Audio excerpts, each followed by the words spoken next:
നമസ്കാരം, welcome to I plus.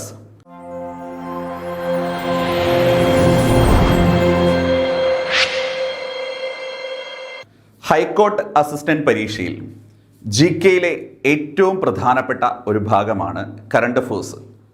GK-യിൽ പകുതി ചോദ്യങ്ങൾ, അതായത് 20 വരെ മാർക്കിൻ്റെ ചോദ്യങ്ങൾ കറണ്ട് അഫയേഴ്സിൽ നമ്മൾ എക്സ്പെക്റ്റ് ചെയ്യണം. മുൻപ് നടന്ന എല്ലാ ഹൈക്കോർട്ട് അസിസ്റ്റന്റ് പരീക്ഷയുടെ ക്വസ്റ്റ്യൻസ് നോക്കിയിട്ടുള്ളവർക്കറിയാം കറണ്ട് അഫയേഴ്സിന് എത്രത്തോളം പ്രാധാന്യമുണ്ടെന്ന്.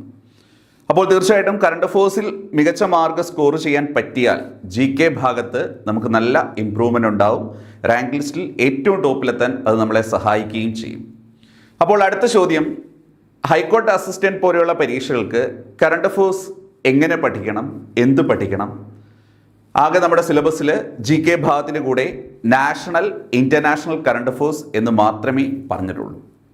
അപ്പോൾ എന്ത് പഠിക്കണം എന്നത് നമുക്ക് എങ്ങനെ ഡിസൈഡ് ചെയ്യാം എന്ന് ചോദിച്ചാൽ, ഈ തസ്തികയിലേക്ക് മുൻപ് നടന്ന മുഴുവൻ ക്വസ്റ്റ്യൻ പേപ്പറും അനലൈസ് ചെയ്താൽ ഏതെല്ലാം ഭാഗത്തു നിന്നും ചോദ്യങ്ങൾ വന്നിട്ടുണ്ടെന്ന് നമുക്ക് മനസ്സിലാക്കാൻ സാധിക്കും. ഇതിനെ ബേസ് ചെയ്തുകൊണ്ടാണ് നമ്മൾ കറണ്ട് അഫയേഴ്സിൻ്റെ ഒരു സ്ട്രാറ്റജി പ്രിപ്പയർ ചെയ്യേണ്ടത്. തീർച്ചയായിട്ടും ഈ ഒരു ഭാഗം അത്രയ്ക്ക് പ്രാധാന്യമുള്ളതായിട്ട് തന്നെ ഒരു പോയിന്റ് പോലും സ്കിപ്പ് ചെയ്യാതെ നമ്മൾ പഠിക്കേണ്ടതായിട്ടുണ്ട്. അപ്പോൾ ഈ ഒരു ഭാഗത്ത് നിന്നും പ്രധാനമായിട്ടും നമ്മൾ നോക്കേണ്ട ടോപ്പിക്കുകൾ ജസ്റ്റ് ഒന്ന് അനലൈസ് ചെയ്യുകയാണ്. ഇത് കൂടാതെ അഡീഷണൽ ആയിട്ട് പല ഫാക്റ്റുകളും നമ്മൾ പഠിക്കേണ്ടതായിട്ടും ഉണ്ട്. ഫസ്റ്റ്, നമ്മുടെ സിലബസിൽ പറഞ്ഞിരിക്കുന്നത് ഇൻ്റർനാഷണൽ ലെവലുള്ള കറണ്ട് അഫയേഴ്സ്, അതേപോലെ നാഷണൽ ലെവലുള്ള കറണ്ട് അഫയേഴ്സ്, അതേപോലെ റീജിയണൽ. അപ്പോൾ സിലബസിൽ പ്രധാനമായിട്ടും ഇൻ്റർനാഷണൽ, നാഷണൽ എന്നേ പറഞ്ഞിട്ടുള്ളൂ. എന്നാൽ റീജിയണൽ എന്ന് പറഞ്ഞാൽ പ്രധാനമായിട്ടും കേരളവുമായി ബന്ധപ്പെട്ടിട്ടാണ്. ഏറ്റവും ലേറ്റസ്റ്റ് ആയിട്ടുള്ള ചില സ്കീമുകൾ ചോദിച്ചിട്ടുണ്ട്. അപ്പോൾ പദ്ധതികൾ എന്ന് പറയുന്നത് GK-യിൽ നിന്ന് ചോദിക്കാം, എന്നാൽ ഏറ്റവും ലേറ്റസ്റ്റ് ആയിട്ടുള്ള ചില സ്കീമുകൾ ചോദിച്ചിട്ടുണ്ട്. അതേപോലെ മുൻപ് കേരളവുമായി ബന്ധപ്പെട്ട ചില പദവികൾ, ഏതെങ്കിലും ഒരു പൊസിഷനിൽ ഇരിക്കുന്ന വ്യക്തി, അതായത് മനുഷ്യാവകാശ കമ്മീഷൻ്റെ ചെയർമാൻ ആര്, ഇങ്ങനെയുള്ള ചോദ്യങ്ങൾ വന്നിട്ടുണ്ട്. അതുകൊണ്ട് തന്നെ സിലബസിൽ ടൈറ്റിലായിട്ട് നമ്മളോട് ഇൻ്റർനാഷണൽ, നാഷണൽ എന്നിങ്ങനെ പറഞ്ഞിട്ടുണ്ടെങ്കിലും നമ്മൾ പ്രധാനമായിട്ട് ഏത് ഭാഗം കൂടി ശ്രദ്ധിക്കണം, റീജിയണൽ ആയിട്ടുള്ള കാര്യങ്ങൾ കൂടി ശ്രദ്ധിക്കേണ്ടതായിട്ടുണ്ട്. ഓക്കെ, അപ്പോൾ ഇൻ്റർനാഷണൽ ഉള്ള കാര്യങ്ങൾക്ക് പ്രാധാന്യം കൊടുക്കണം, അതേപോലെ നാഷണൽ ലെവലുള്ള കാര്യങ്ങൾക്ക് പ്രാധാന്യം കൊടുക്കണം, റീജിയണൽ ആയിട്ടുള്ള കാര്യങ്ങൾക്കും പ്രാധാന്യം കൊടുക്കണം. എന്നാൽ ഏറ്റവും കൂടുതൽ ചോദ്യങ്ങൾ വന്നിട്ടുള്ളത് എവിടെ നിന്നാണെന്ന് ചോദിച്ചാൽ അത് ഇൻ്റർനാഷണൽ ലെവലിൽ നിന്നാണ്. കാരണം നമുക്കറിയാവുന്ന ഒരു വർഷം നമ്മൾ എടുത്തു കഴിഞ്ഞാൽ ഏറ്റവും കൂടുതൽ ഇവൻറ്റ്സ് എപ്പോഴും നടക്കുന്നത് ഇൻ്റർനാഷണൽ ബേസ്ഡ് ആയിട്ടാണ്. സോ ഹൈക്കോർട്ട് അസിസ്റ്റന്റ് പരീക്ഷയ്ക്ക് ഏറ്റവും കൂടുതൽ കറണ്ട് അഫയേഴ്സ് ചോദ്യങ്ങൾ എവിടെ നിന്നാണ് വന്നിട്ടുള്ളത് എന്ന് സിമ്പിളായിട്ട് നമുക്ക് മനസ്സിലാക്കാം. എവിടെ നിന്നാണ് വന്നിട്ടുള്ളത്? ഇൻ്റർനാഷണൽ ലെവലിൽ നിന്നാണ് ഇത് വന്നിട്ടുള്ളത്. ക്ലിയർ ആണല്ലോ? ഓക്കെ, ഇനി ഏതൊക്കെ മേഖലകളെ ബേസ് ചെയ്ത് പഠിക്കണം? അതായത് നമ്മൾ സാധാരണ കറണ്ട് അഫയേഴ്സ് പഠിക്കുമ്പോൾ ഒരു സ്ട്രാറ്റജി ഉണ്ടാക്കുമ്പോൾ നമ്മൾ ശ്രദ്ധിക്കേണ്ടത്, നമ്മൾ ഈ ഒരു തസ്തികയുടെ ഒരു സ്വഭാവം വെച്ച് നോക്കിയാൽ ഡെവലപ്മെൻറ്റ്സിനെ ബേസ് ചെയ്താണ് കൂടുതൽ കാര്യങ്ങൾ പഠിക്കേണ്ടത്. ഇപ്പോൾ ഡെവലപ്മെൻറ്റ്സ് എന്ന് പറഞ്ഞാൽ ഉദ്ദേശിക്കുന്നത് എന്താണ്? മിക്കവാറും പല മേഖലകളിൽ കിടക്കുന്ന കറണ്ട് അഫയേഴ്സ് ആണ്. പക്ഷേ നമ്മുടെ രാജ്യത്തോ അല്ലെങ്കിൽ അന്താരാഷ്ട്ര തലത്തിലോ പുതുതായിട്ട് വരുന്ന എന്തെങ്കിലും വികസനങ്ങളെ ബേസ് ചെയ്തുകൊണ്ടാണ്. ഇപ്പം ഞാനിവിടെ ജസ്റ്റ് ഒരു എക്സാമ്പിൾ മാത്രം കാണിക്കുകയാണ്. അതിനർത്ഥം ഇത് പഠിക്കണം അല്ലെങ്കിൽ ഇത് മാത്രം പഠിക്കണമെന്നല്ല. ഇതുപോലെയുള്ള കാര്യങ്ങളാണ് ഡെവലപ്മെൻറ്റ്സിൽ വരുന്നത് എന്ന് മനസ്സിലാക്കാൻ വേണ്ടിയാണ്. ഫസ്റ്റ്, വിഴിഞ്ഞം പോർട്ട്. അപ്പം നമുക്കറിയാം അത് റീജിയണലാണ്, നാഷണലാണ്, ഇൻ്റർനാഷണൽ ആണ്. 3 കാര്യങ്ങൾ ഉൾപ്പെടുന്ന ഒരു ഡെവലപ്മെൻ്റ് ആണ്. അടുത്തത് ചെനാബ് ബ്രിഡ്ജ്. ചെനാബ് ബ്രിഡ്ജിന് തന്നെ ഇന്ത്യയിൽ സ്ഥാപിക്കപ്പെട്ട റെക്കോർഡ് എന്നതിനപ്പുറം ലോകത്തിൽ തന്നെ എന്ന രീതിയിലുള്ള റെക്കോർഡ് ചെനാബ് ബ്രിഡ്ജിനുണ്ട്. അപ്പോൾ അതും ഡെവലപ്മെൻറ്റ്സിൻ്റെ ഭാഗമാണ്. വയനാട് കോഴിക്കോട് ടണൽ. നമ്മൾ വയനാട് ജില്ലയും കോഴിക്കോട് ജില്ലയും ബന്ധിപ്പിച്ചുകൊണ്ട് മേപ്പാടി, അനക്കാംപൊയിൽ മേപ്പാടി ടണൽ വരുന്നു, അതിൻ്റെ നിർമ്മാണം ആരംഭിച്ചു എന്നൊരു വാർത്തകൾ കാണും. ഇതേപോലെ മുൻപ് നാഷണൽ ലെവലിൽ അടൽ ടണലിനെ കുറിച്ച് ക്വസ്റ്റ്യൻ ചോദിച്ചിട്ടുണ്ട്. അപ്പോൾ അതൊക്കെ എന്താണ്? ഡെവലപ്മെൻറ്റ്സിൻ്റെ ഭാഗമായിട്ടാണ്. ഇനി അടുത്തത് ബുള്ളറ്റ് ട്രെയിൻ ജപ്പാൻ. ഇപ്പോൾ റീസെൻ്റ്ലി ചരക്ക് ഗതാഗതത്തിന് ബുള്ളറ്റ് ട്രെയിൻ ജപ്പാനിൽ യൂസ് ചെയ്തെന്ന് പറഞ്ഞൊരു വാർത്തയുണ്ടായിരുന്നു. അപ്പോൾ ഇതൊക്കെ എന്തിൻ്റെ ഭാഗമാണ്? ഡെവലപ്മെൻറ്റ്സിൻ്റെ ഭാഗമാണ്. അതുപോലെ ചൈനയിൽ ഏറ്റവും വേഗതയേറിയ ട്രെയിനുകൾ ഇൻട്രൊഡ്യൂസ് ചെയ്യുന്നു, ഇങ്ങനെയുള്ള വാർത്തകൾ. ശ്രദ്ധിച്ചല്ലോ? അപ്പോൾ ഇതുപോലുള്ള പോയിന്റ്സ് ആണ് ഇതിൽ വരേണ്ടത്. EI ക്യാപ്റ്റൻ എന്ന് പറഞ്ഞൊരു വേർഡ് നിങ്ങൾ കേട്ടിട്ടുണ്ടാവും. നിലവിൽ ലോകത്ത് ഡെവലപ്പ് ചെയ്തതിൽ വെച്ച് ഏറ്റവും വേഗതയേറിയ സൂപ്പർ കമ്പ്യൂട്ടറാണ് EI ക്യാപ്റ്റൻ. അതൊരു ഡെവലപ്മെൻ്റ് അല്ലേ? മനസ്സിലായല്ലോ?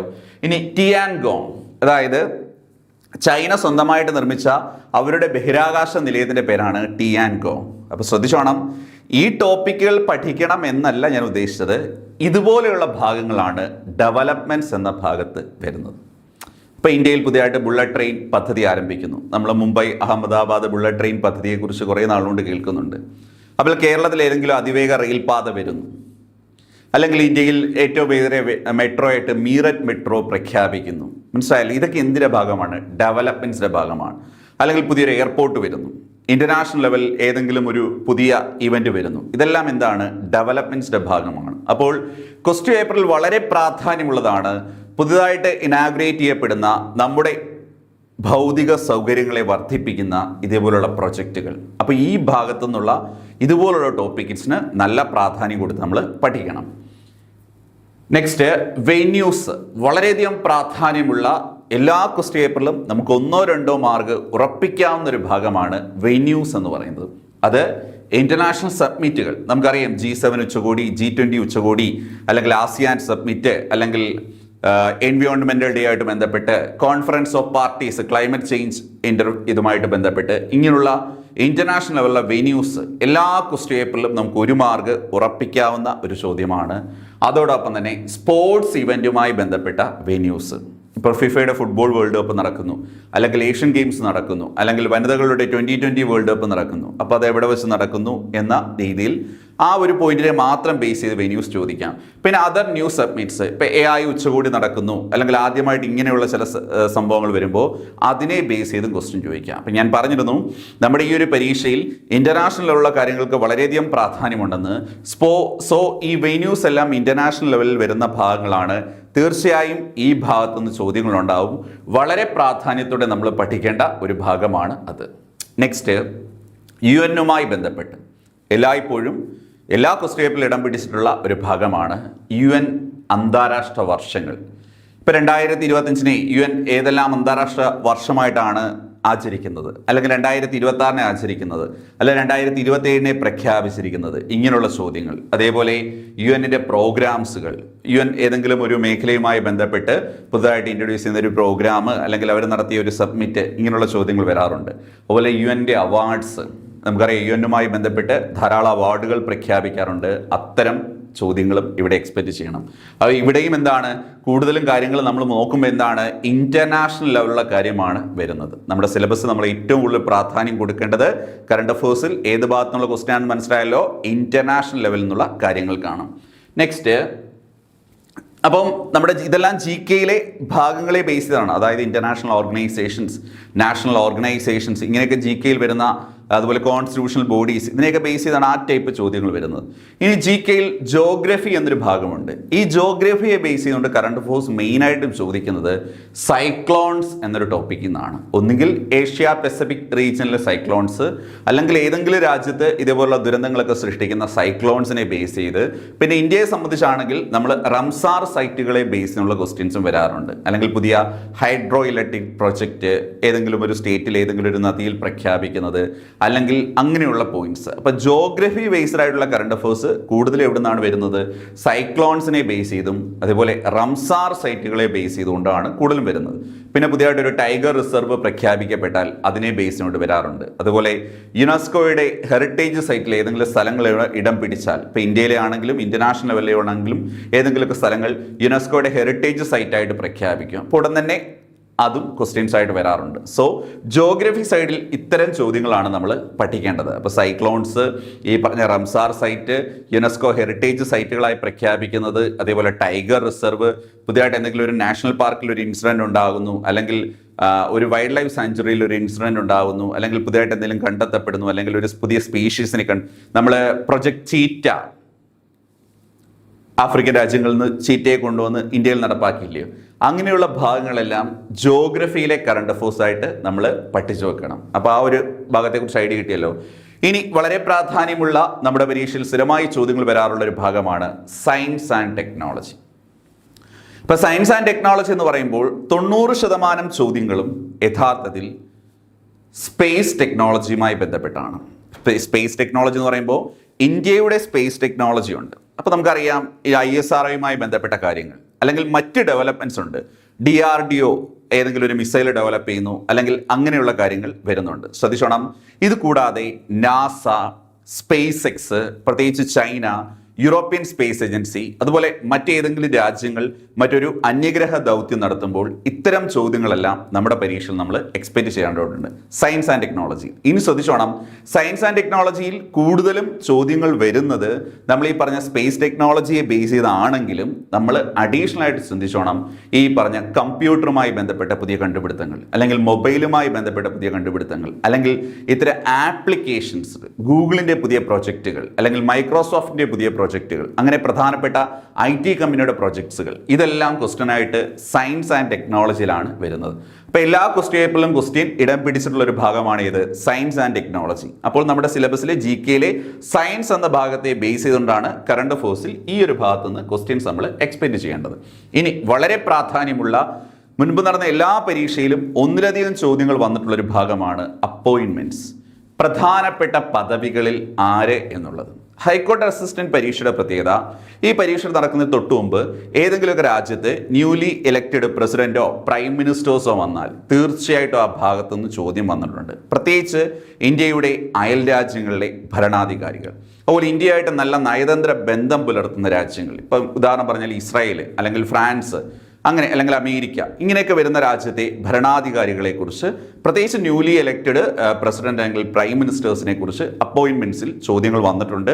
അത് പ്രത്യേകം ശ്രദ്ധിച്ച് തന്നെ നമ്മൾ പഠിക്കേണ്ടതാണ്. പിന്നെ ഹെഡ്സ് ഓഫ് ഇന്റർനാഷണൽ ഓർഗനൈസേഷൻസ്, അതായത് നമ്മൾ ഓരോ സംഘടന, UN സെക്രട്ടറി ജനറൽ, അങ്ങനെ ഏറ്റവും പ്രധാനപ്പെട്ട ഇന്റർനാഷണൽ സംഘടനകളുടെ തലപ്പത്ത് ഏത് വ്യക്തികളാണ് എന്ന രീതിയിൽ തീർച്ചയായിട്ടും പഠിച്ചിരിക്കണം.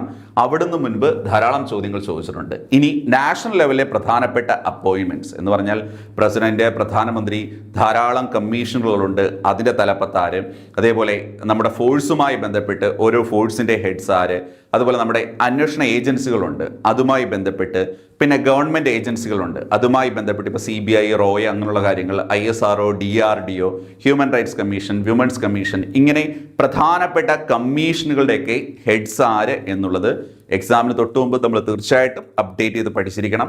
ആ ഭാഗത്തുനിന്നും സ്ഥിരമായി ചോദ്യങ്ങൾ വരാറുണ്ട്. പിന്നെ റീജിയണൽ ലെവലിലുള്ള, അതായത് മുമ്പേ ഞാൻ പറഞ്ഞ പോലെ കേരളവുമായി ബന്ധപ്പെട്ട് ഇത്തരം ചോദ്യങ്ങൾ വന്നിട്ടുണ്ട്. അതായത് ഹൈക്കോടതിയുടെ ചീഫ് ജസ്റ്റിസ് ആര്, അല്ലെങ്കിൽ സംസ്ഥാന മനുഷ്യാവകാശ കമ്മീഷന്റെ ചെയർമാൻ ആര്, ഗവർണർ ആര്, ഇങ്ങനെയുള്ള ചോദ്യങ്ങൾ. അപ്പോൾ അപ്പോയിൻമെന്റ്സ് ഇന്റർനാഷണൽ ലെവലിൽ രാജ്യങ്ങളുമായി ബന്ധപ്പെട്ട് ഏറ്റവും ലേറ്റസ്റ്റ് ആയിട്ടുള്ള കാര്യങ്ങൾ, അതല്ലാതെ കോമൺ ചോദ്യങ്ങളായിട്ട് വരുന്ന എന്താണ്, നാഷണൽ ലെവലിലും അതേപോലെ റീജിയണൽ ലെവലിലുമുള്ള പ്രധാനപ്പെട്ട അപ്പോയിൻമെന്റ്സ്, അത് എപ്പോഴും ക്വസ്റ്റ്യൻ വരാറുള്ളതാണ്. ഇനി മുൻപുള്ള പ്രീവിയസ് ക്വസ്റ്റ്യനിൽ ഒന്നിലധികം തവണ ചോദ്യം വന്നിട്ടുള്ള ഭാഗമാണ് യൂണിയൻ മിനിസ്റ്ററി, അതായത് കേന്ദ്ര മന്ത്രിസഭയിലെ ഏതെങ്കിലും ഒന്നോ രണ്ടോ മന്ത്രിമാരെ കുറിച്ച് ഈ വകുപ്പ് കൈകാര്യം ചെയ്യുന്നത് ആര് എന്ന രീതിയിൽ ചോദ്യം വന്നിട്ടുണ്ട്. അതേപോലെ യൂണിയൻ മിനിസ്റ്ററി പഠിക്കുമ്പോൾ തീർച്ചയായിട്ടും നമ്മൾ സ്റ്റേറ്റ് മിനിസ്റ്ററിയും പഠിച്ചിരിക്കണം, അത് കേരളത്തിന് പ്രാധാന്യം കൊടുത്തുകൊണ്ട്. ഇത് കൂടാതെ ഇന്ത്യയിലെ പ്രധാനപ്പെട്ട സംസ്ഥാനങ്ങൾ, പ്രത്യേകിച്ച് ഈ അടുത്തിടയ്ക്കൊക്കെ എക്സാമിന് തൊട്ട് മുമ്പ് ഇലക്ഷനൊക്കെ നടക്കുന്ന സംസ്ഥാനങ്ങൾ, അതേപോലെ യൂണിയൻ ടെറിട്ടറി, അവിടെയൊക്കെ ആരാണ് മുഖ്യമന്ത്രിമാർ, അല്ലെങ്കിൽ ആരാണ് ലഫ്റ്റനന്റ് ഗവർണർമാർ എന്ന രീതിയിലും അപ്പോയിൻമെന്റ്സ് ബേസ്ഡ് ആയിട്ട് ക്വസ്റ്റ്യൻ ചോദിച്ചിട്ടുണ്ട്. അപ്പോൾ എല്ലാ ക്വസ്റ്റ്യൻ പേപ്പറിലും ഏറ്റവും മിനിമം 2 ചോദ്യങ്ങൾ വീതം വന്നിട്ടുള്ള ഒരു പാർട്ടാണ് ഇത്, ഈ അപ്പോയിൻമെന്റ്സ് എന്നുള്ളത്. അപ്പോൾ ആ ഭാഗത്ത് നിന്ന് എന്തെല്ലാം കാര്യങ്ങൾ കൃത്യമായി പഠിക്കണം എന്നൊരു ഐഡിയ ഇവിടെ നമുക്ക് കിട്ടിയല്ലോ. Next, days and themes. International ലെവലിൽ ആചരിക്കപ്പെടുന്ന, അതുപോലെ നാഷണൽ ലെവലിൽ ആചരിക്കപ്പെടുന്ന പ്രധാനപ്പെട്ട ദിവസങ്ങൾ, അതിൻ്റെ തീംസ്.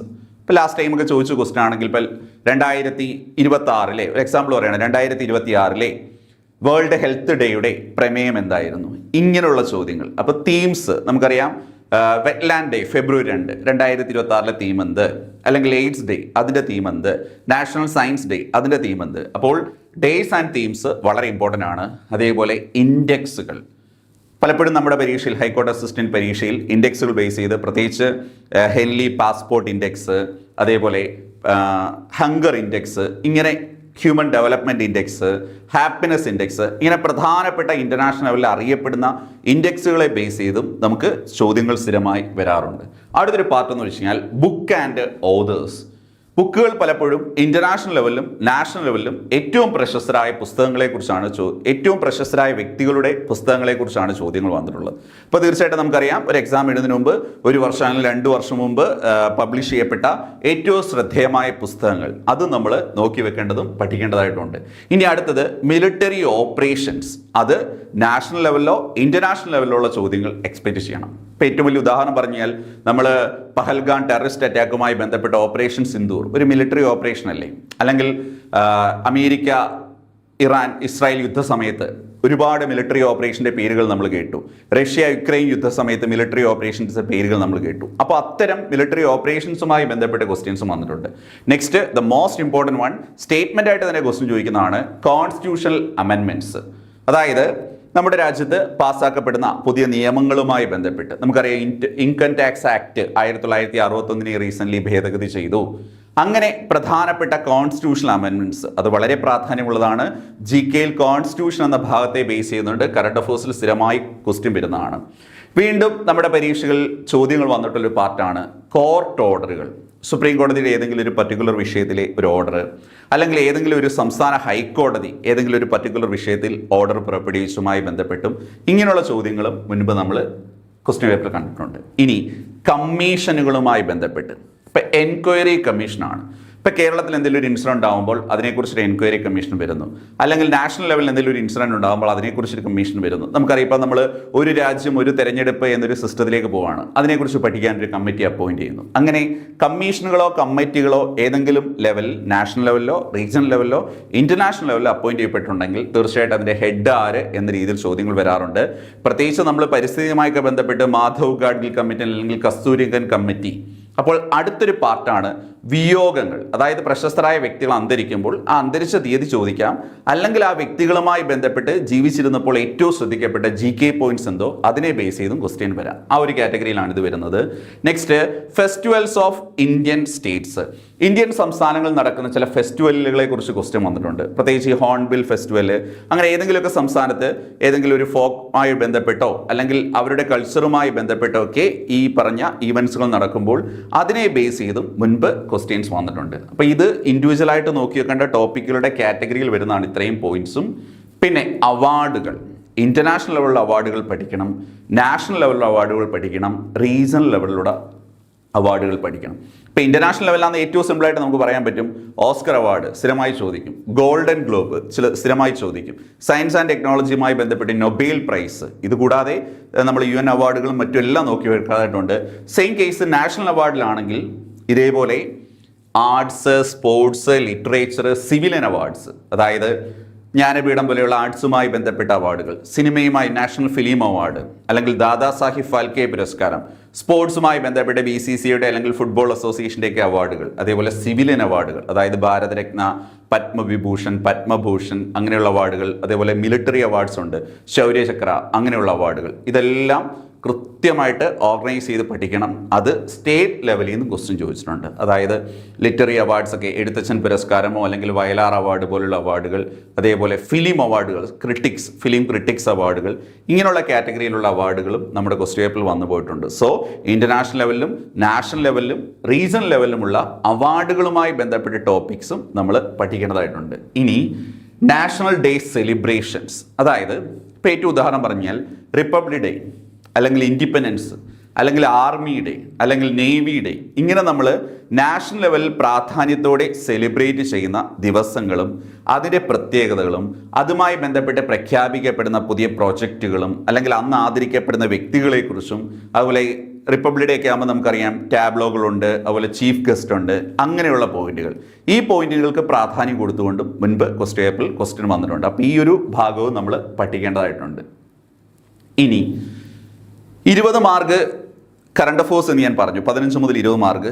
GKയിലേക്ക് വരുമ്പോൾ ഇരട്ടി 40 മാർക്ക്. ഇതിൽ GK പാർട്ടിലും കറണ്ട് അഫയേഴ്സ് പാർട്ടിലും ഇതുവരെ നടന്ന മുഴുവൻ ക്വസ്റ്റ്യൻ പേപ്പറിലും ഒന്നിലധികം ചോദ്യങ്ങൾ ചോദിച്ചിട്ടുള്ള ഒരു പാർട്ടാണ് സ്കീംസ്.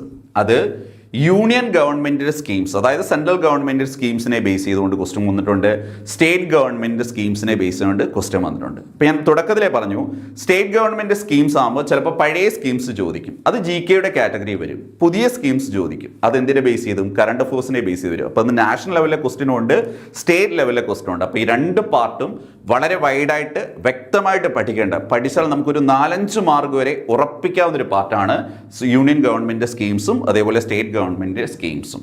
ഇനി ഇതേപോലെ പ്രാധാന്യമുള്ളൊരു ഭാഗമാണ് സ്പോർട്സ്. ഇന്റർനാഷണൽ ലെവലിൽ നമ്മൾ എപ്പോഴും GK പോയിന്റ്സ് എടുക്കുമ്പോൾ ഏറ്റവും കൂടുതൽ ഇവൻറ്റുകൾ ഒരു വർഷം നടക്കുന്നത് സ്പോർട്സ് ഇവൻറ്റുകളാണ്. ഇപ്പോൾ 2026 എന്ന വർഷം എടുത്താൽ തന്നെ നമുക്കിപ്പോൾ അറിയാം, ഫിഫയുടെ ഫുട്ബോൾ വേൾഡ് കപ്പ് നടക്കുന്നു, അല്ലെങ്കിൽ വനിതാ 2020 വേൾഡ് കപ്പ് നടക്കുന്നു, അതുപോലെ വനിതകളുടെ IPL മെൻസ് IPL കഴിഞ്ഞു. ഇങ്ങനെ സ്പോർട്സിൽ ധാരാളം ഈവൻറ്റ്സ് ഉണ്ട്. അപ്പോൾ ഇത് ഇൻ്റർനാഷണൽ ലെവലിലുള്ള എല്ലാ സ്പോർട്സ് ഇവൻറ്റുകളും നാഷണൽ ലെവലിലുള്ള ശ്രദ്ധേയമായ സ്പോർട്സ് ഇവൻറ്റുകളും നമ്മൾ പഠിക്കണം. ഒന്നിലധികം ചോദ്യങ്ങൾ എക്സാമിന് ചോദിക്കാൻ സാധ്യതയുള്ളതാണ്. അപ്പോൾ അത് ഇൻ്റർനാഷണൽ ടൂർണമെൻറ്റ്സ് ഉണ്ട്, അതുപോലെ ഓരോ കായിക താരങ്ങൾക്ക് ലഭിക്കുന്ന റെക്കോർഡുകളുണ്ട്. ഇപ്പോൾ ഇന്ത്യക്കായി ഇറങ്ങേറിയ ഏറ്റവും പ്രായം കുറഞ്ഞ ക്രിക്കറ്റ് താരം ആര്, ഇങ്ങനെയുള്ള റെക്കോർഡുകളുണ്ടല്ലോ, അങ്ങനെ, അല്ലെങ്കിൽ ഏറ്റവും വേഗത്തിൽ സെഞ്ചുറി നേടിയത് ആര്, അതുപോലെ നാഷണൽ ലെവൽ ടൂർണമെൻറ്റുകൾ, പ്രത്യേകിച്ച് രഞ്ജി ട്രോഫി, സന്തോഷ് ട്രോഫി, അല്ലെങ്കിൽ ഡ്യൂറൻ കപ്പ്, അല്ലെങ്കിൽ I-ലീഗ് ഫുട്ബോൾ ടൂർണമെൻറ്റ്, ഇങ്ങനെയുള്ള ടൂർണമെൻറ്റുകളെ കുറിച്ച് നമ്മൾ പഠിക്കണം. പിന്നെ ഇമ്പോർട്ടൻ്റ് ആയിട്ടുള്ള സ്പോർട്സ് പേഴ്സൺ, അതായത് വ്യക്തികളുടെ പേര് തന്നിട്ട് ഇദ്ദേഹം ഏത് കായിക മേഖലയിലുള്ള ആളാണെന്ന് ചോദിക്കും. അപ്പോൾ ഓരോ മേഖലയിലും ശ്രദ്ധേയമായ അല്ലെങ്കിൽ വാർത്തകൾ ഇടം പിടിച്ച കായിക താരങ്ങളെക്കുറിച്ചും നമ്മൾ മനസ്സിലാക്കേണ്ടതായിട്ട് ഉണ്ട്. ഇനി അടുത്ത എല്ലാവർക്കുമുള്ളൊരു കോമൺ ഡൗട്ടാണ്, അപ്പോൾ ഇതുവരെ പറഞ്ഞ കാര്യങ്ങൾ എന്താണ്, ഏതൊക്കെ ടോപ്പിക്കുകൾ മുൻകാല ചോദ്യങ്ങളെ ബേസ് ചെയ്ത് ഫോക്കസ് ചെയ്ത് പഠിക്കണമെന്നാണ്. ഏതാണ്ട് 90% ടോപ്പിക്കുകളും നമ്മൾ പറഞ്ഞു കഴിഞ്ഞു.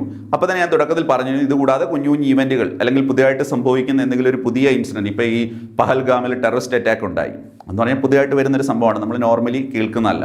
അല്ലെങ്കിൽ പുതിയ ഒരു ചുഴലിക്കാറ്റ് വീശുന്നു, ഇതൊക്കെ എന്ന് പറഞ്ഞാൽ അഡീഷണലായിട്ട് ആഡ് ചെയ്യപ്പെടുന്നതാണ്. അതല്ലാതെ കോമൺ ആയിട്ട് നമ്മൾ പഠിക്കേണ്ട മുഴുവൻ പോയിന്റുകളും ഞാനിവിടെ പറഞ്ഞു. ഇനി അടുത്തൊരു ഡൗട്ട് എന്താ വെച്ച് കഴിഞ്ഞാൽ, ഏതൊക്കെ വർഷത്തെ കറണ്ട് അഫയേഴ്സ് പഠിക്കണം എന്നുള്ളതാണ്. അപ്പോൾ എക്സാം നടക്കുന്നത് ഇയറിനെ ഡിപ്പെൻഡ് ചെയ്ത് ബാക്കിലേക്ക് ഒരു 2 വർഷം നമുക്ക് എടുക്കാം. അപ്പോൾ നമ്മുടെ പരീക്ഷയെ ബേസ് ചെയ്ത് 2025 ഇമ്പോർട്ടൻ്റ് ആയിട്ടുള്ള കാര്യങ്ങളെല്ലാം നമ്മൾ പഠിക്കണം. 2026 കൂടുതൽ പ്രാധാന്യം കൊടുത്തുകൊണ്ട് വളരെ വൈഡായിട്ട് പഠിക്കണം. ഇനി അടുത്ത സ്റ്റേജ് എക്സാം എപ്പോൾ നടക്കുന്നോ അതിന് ഏകദേശം 1 മാസം മുൻപേയുള്ള കാര്യങ്ങൾ നമ്മൾ കവർ ചെയ്യണം. അപ്പോൾ ഇപ്പം എക്സാമിൻ്റെ ഒരു സ്ട്രാറ്റജി വെച്ച് ഇപ്പം നിലവിൽ നമുക്ക് പറയാൻ പറ്റുന്നത് 2025 ഇമ്പോർട്ടൻ്റ് ആയിട്ടുള്ള മുഴുവൻ കാര്യങ്ങൾ നമ്മൾ പഠിക്കേണ്ടതായിട്ടുണ്ട്. 2026 വളരെ വൈഡായിട്ട് പഠിക്കേണ്ടതായിട്ടുണ്ട്. ഇനി എപ്പോഴാണ് എക്സാം, ഇപ്പോൾ 27 പകുതിക്കാണ് എക്സാമെങ്കിൽ ആ എക്സാം നടക്കുന്നതിന് 1-2 മാസം മുമ്പ് വരെയുള്ള നമ്മൾ മുൻപ് പറഞ്ഞ ടോപ്പിക്കുകളെ ബേസ് ചെയ്ത് മുഴുവൻ കാര്യങ്ങളും നമ്മൾ പഠിക്കേണ്ടതായിട്ടുണ്ട്. അപ്പോൾ നമ്മുടെ ഈ ഒരു കോഴ്സിൽ തീർച്ചയായിട്ടും ഈ പറഞ്ഞ എല്ലാ പോയിന്റ്സും, പ്രത്യേകിച്ച് ഈ മുൻപ് പറഞ്ഞ മുഴുവൻ കാര്യങ്ങൾക്കും പ്രാധാന്യം കൊടുത്തുകൊണ്ട് മുഴുവൻ മാർക്കും സ്കോർ ചെയ്യാവുന്ന രീതിയിൽ തന്നെ നമുക്ക് സിമ്പിളായിട്ട് പഠിച്ചെടുക്കാം. ക്ലാസ്സുകൾ കൃത്യമായി ഫോളോ ചെയ്യുക. ഈ ഒരു ക്ലാസ് ഇവിടെ അവസാനിക്കുന്നു. താങ്ക്